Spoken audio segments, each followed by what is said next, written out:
Jadi kita ingin berdiskusi bagaimana terutama industri keuangan syariah bisa berkembang dengan memberantas para pelaku-pelaku yang seakan-akan bergerak di syariah padahal itu hanya kedok semata.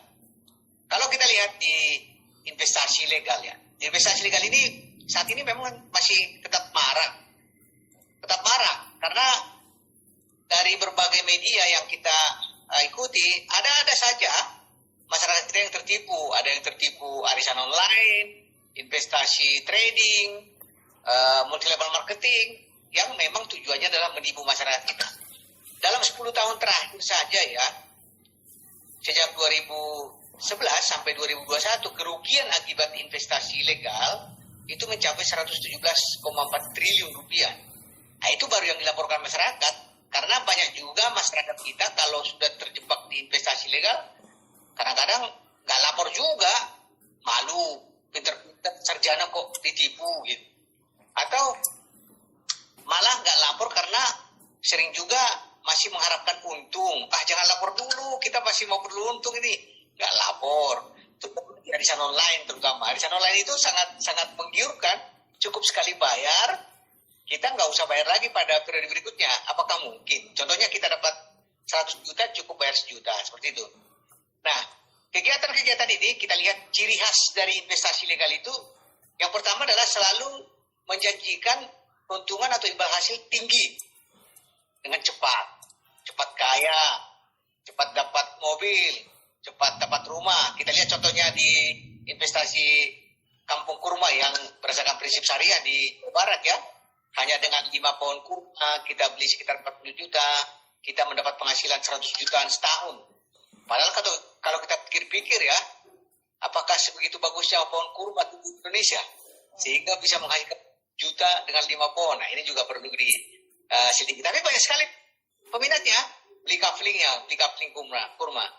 Kemudian penawaran prinsip syariah dalam perdagangan cryptocurrency. Masa ada cryptocurrency dijual untuk investasi secara fix?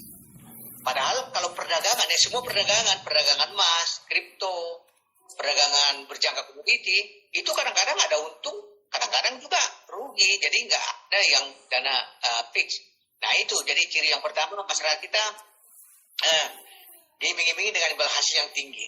Yang kedua, ciri utamanya adalah memang tidak ada izinnya, izin badan hukum yang nggak ada, izin kegiatannya, izin produk nggak ada, ilegal istilahnya. Dan yang ketiga, selalu mengatakan tanpa risiko. Contohnya kita berdagang, atau di sekarang ini marak juga robot trading ya, robot trading yang selalu mengatakan ya nggak akan harus profit terus, sharing profit. Bahkan mereka mengatakan dalam robot trading ini tidur saja dibayar katanya. Makanya banyakkan tidur orang karena dibayar kan gitu. Nah, ini jadi padahal robot trading ini kan hanya alat yang bisa rugi bisa untung. Itu yang ciri-ciri utama.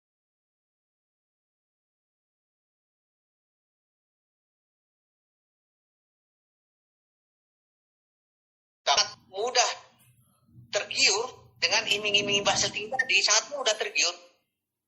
Kita lihat contohnya Pandawa Depok menawarkan 10% per bulan, banyak ikut, ratusan ribu orang. Dream for Freedom 1% per hari, ratusan ribu orang ikut. Kemarin TikTok Cash itu kita nonton di video dibayar, tapi kita bayar dulu. Kita beli jabatan dulu. Beli jabatan, contohnya supervisor, kita beli jabatan sekitar 4,9 juta. Kemudian dalam setahun kita dapat 120 juta. Dari mana?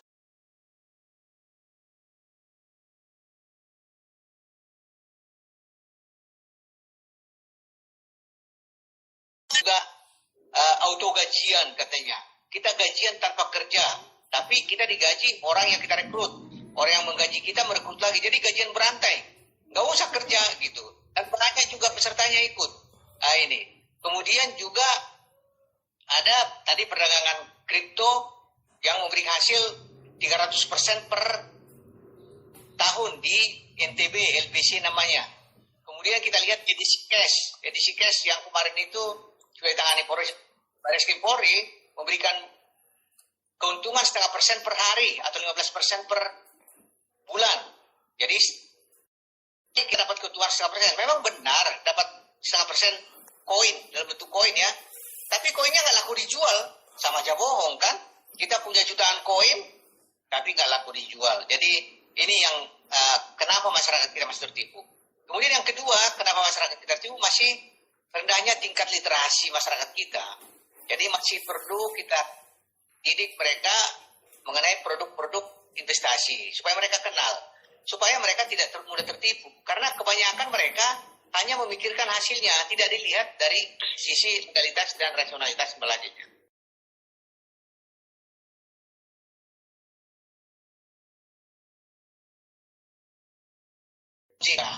Padahal bukan sebenarnya. OJK membentuk Satgas beranggotakan 13, saat ini 12 kementerian lembaga untuk melakukan dua hal, pencegahan dan penanganan. Pencegahan kita lakukan edukasi, sosialisasi secara masif kepada masyarakat, termasuk acara hari ini dari KNEX, dan juga penanganan kita blokir, kita umumkan ke masyarakat, kita sampaikan laporan informasi ke kepolisian. Ya itu tadi. Tapi ya itu, yang penting sebenarnya adalah peran serta masyarakat.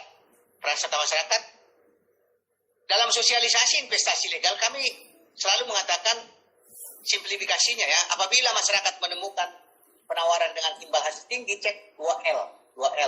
Legal dan logis. Legal artinya tanyakan izinnya, izin badan hukumnya, izin produknya, izin gugatannya. Kalau nggak ada izin jangan ikuti. Kemudian L kedua logis, rasionalitas imbal hasil. Apakah rasional kalau contohnya orang memberikan 10% per bulan, 1% per hari? Tidak mungkin orang lain membuat kita kaya. Dia mengiming-imingi kita hanya dengan merekrut orang. Biasanya juga prinsip mereka ini adalah seperti money game. Tidak ada barang yang dijual, tapi dapat bonus. Bonus hanya berdasarkan rekrutmen anggota. Nah ini. Dan banyak juga menjual prinsip-prinsip syariah karena memang banyak orang tertarik. Tapi pada dasarnya ada penipuan. Kita lihat berbagai, ada perkebunan juga, ada travel umroh juga kemarin itu ya, yang memberikan harga yang rendah. Itu mengenai investasi legal. Kemudian mengenai pinjol. Nah, pinjol ini juga perlu kita sampaikan ke masyarakat bahwa sering kita beranggapan kalau bicara pinjol pasti merugikan. Ini pasti rentenir ini. Sebenarnya enggak juga. Jadi pinjol ini tujuannya baik. Tujuannya adalah untuk memberikan pendanaan masyarakat yang tidak bisa dilayani sektor keuangan formal. Ke bank tidak bisa dapat pinjaman, dapat kebel. Perusahaan pembiayaan juga tidak dapat. Ke pegadaian tidak ada barang yang dijaminkan. Ke tetangga udah keseringan minjam. Ke mertua udah dimarah-marahi, nggak pernah kembalikan pinjaman. Ada pilihan ke pinjol yang legal tapi ya. Saat ini ada 107 pinjol yang legal atau terdaftar di OJK. Di antaranya ada 9 pinjol berbasis syariah dengan menggunakan prinsip syariah. Yang melayani saat ini sudah sampai 66,7 juta peminjam dengan jumlah pinjaman mencapai 236 triliun. Dan outstanding saat ini mencapai 26 triliun. Jadi dari data itu bisa kita lihat puluhan juta yang sudah terbantu. Jadi kalau ada masyarakat kita mengatakan pinjol itu menyengsarakan, itu karena dia masuk ke pinjol ilegal. Jadi pinjol ilegal itu kejahatan. Kalau kita lihat ciri-ciri pinjol ilegal, yang pertama tidak ada izin di OJK. Yang kedua, kita tidak tahu di mana alamatnya. Yang ketiga, pinjamannya sangat mudah. Hanya cukup dengan fotokopi KTP, foto diri. Tetapi bunganya tinggi, fee-nya tinggi. Kita pinjam 1 juta, yang transfer hanya 600.000. Kemudian jangka waktunya hanya 7 hari.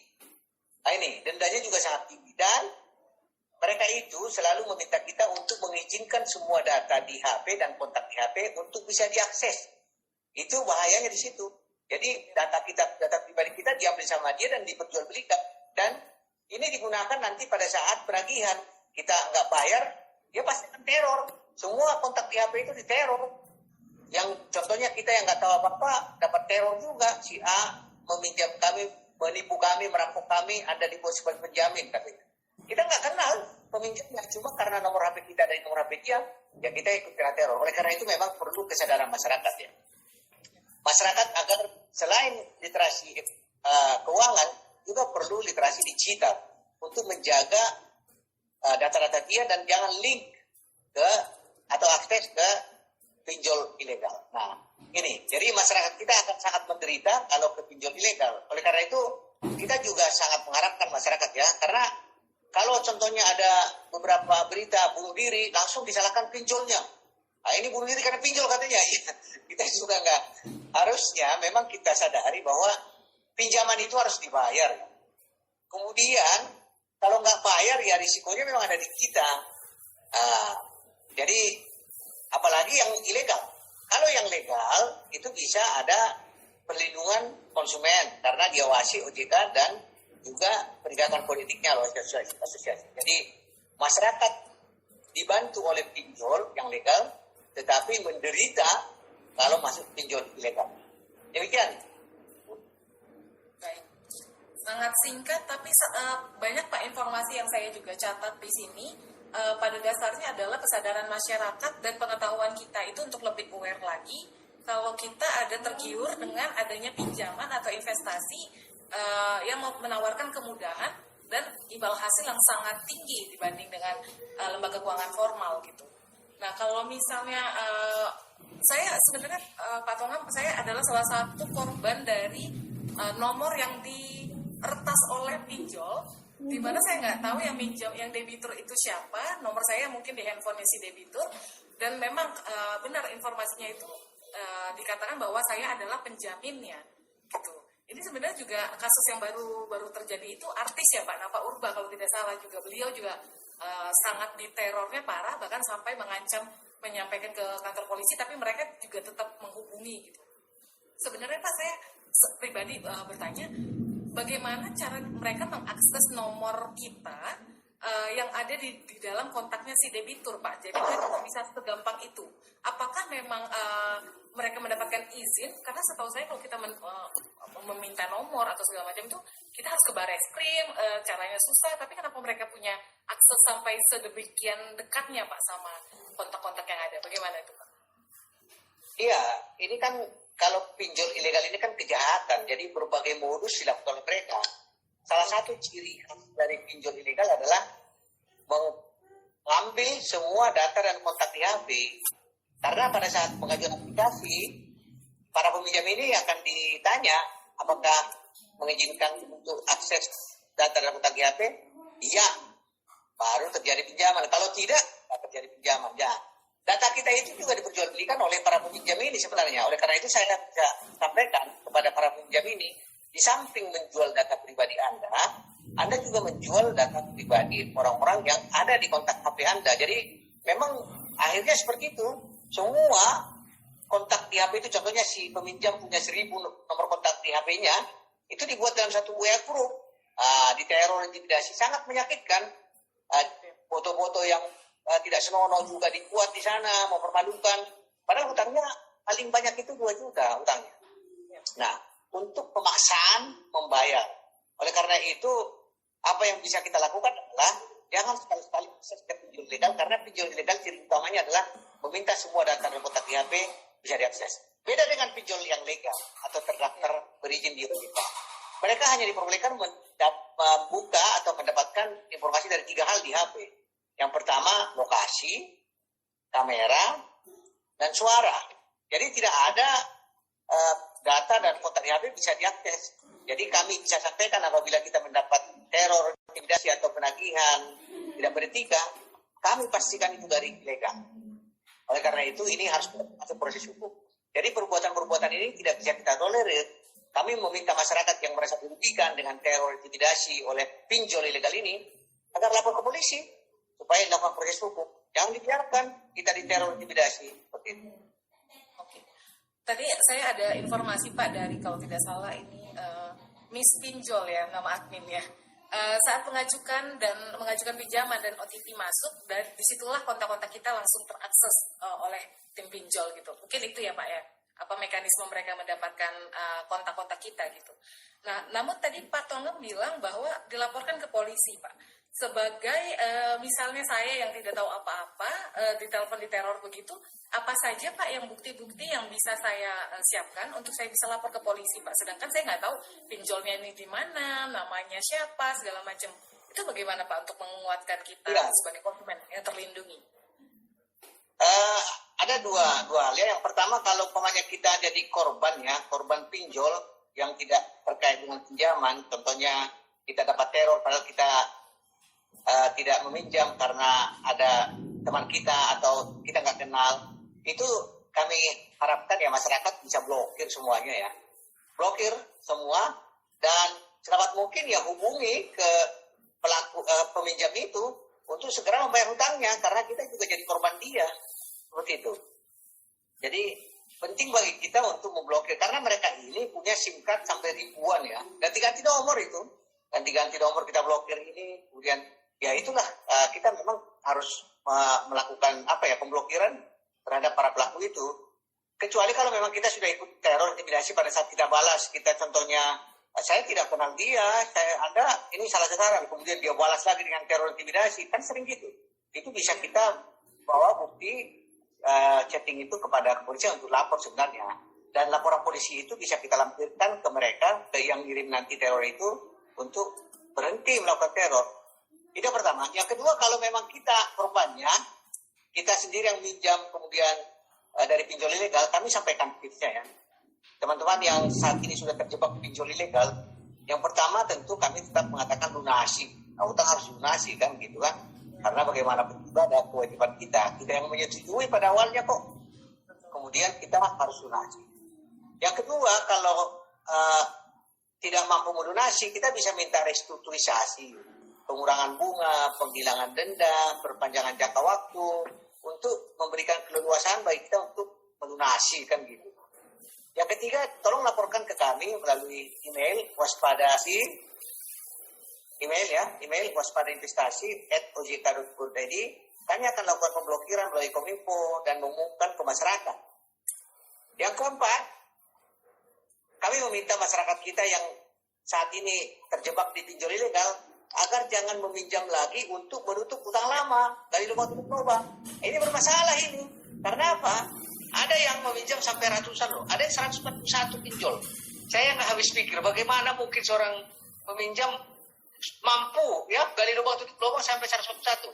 Karena yang dinikmati hanya contohnya 1 juta 2 juta, utangnya sampai ratusan juta. Karena apa? Gali lubang tutup lubang itu. Jadi kami meminta masyarakat jangan meminjam kalau udah nggak mampu bayar pada pinjaman pertama. Akan menjadi malapetaka, akan menjadi berbahaya. Jadi pada saat pinjaman pertama nggak mampu bayar di pinjol ilegal, pinjaman kedua jangan coba-coba. Itu. Kemudian yang selanjutnya, kalau teror intimidasi sudah datang ke kita yang peminjam, kami minta diblokir ya semua. Kemudian juga kami minta kepada peminjam untuk memberitahu ke seluruh nomor kontak, ya, karena semua dia teror, untuk mengabaikan semua itu dan beritahu kita sedang proses polisi, dan kami sampaikan untuk lapor polisi. Jadi laporan polisi itu dengan bukti-bukti kalau kita merasa dirugikan atau diteror tentunya. Seperti itu.